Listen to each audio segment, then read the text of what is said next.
İstemiyorum nana sünnet olmak. Öp saçından hemen. Ağırtta bildiniz bacıoğluyu. Bu ne giyimde giyindirsiniz buna. Ay dayı bunun eline başka paltar tapanmadık. Ona göre bundan giyindirdik. Zarar yok de bu da yaraşır bacıoğlu. Bacıoğlu niye korkursan sünnet elətdirirəm nana səni.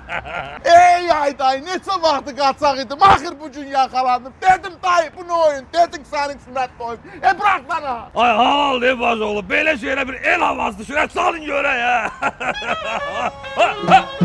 Ne görmə?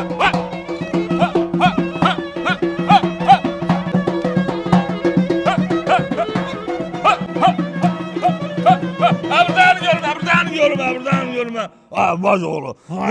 Mən sənin sünnət toyunu elə belə şadlıq sarayında eləmirəm.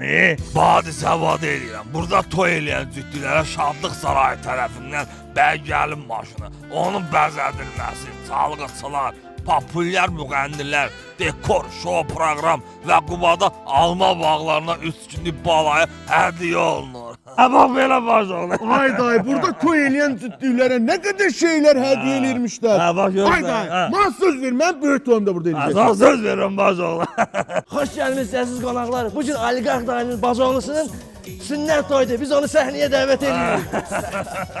Ay sana qurban olaram. Allah eləməsin. Deməli bu günlərim mənim bacım oğlunun sünnət toyudur. Düzdür, biraz gecikmişik. Amma evi yox, amma evi yox. Heç ev yox Aliqarx dayı. Üzr istəyirəm. Bugün möhtərəm bir qonağımız var. Kimdir o? Sənubər bibi gəlib bizə mahnı oxuyacaq. Çənələrin şeh səsidir, bülbül cəhcəh səsidir, Sənubərin nəğməsidir, Sənubərin nəğməsidir. Beşikdə laylay istərəm, bax belə bir toy istərəm, Beşikdə laylay istərəm, bax belə bir toy istərəm.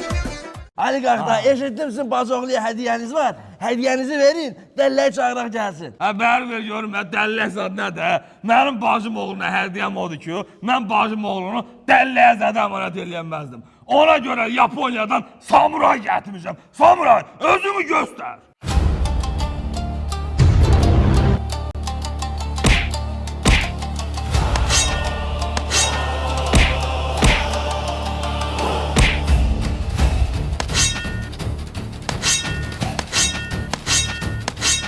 Dayı sen bana büyük toy eləmişydin ay dayı.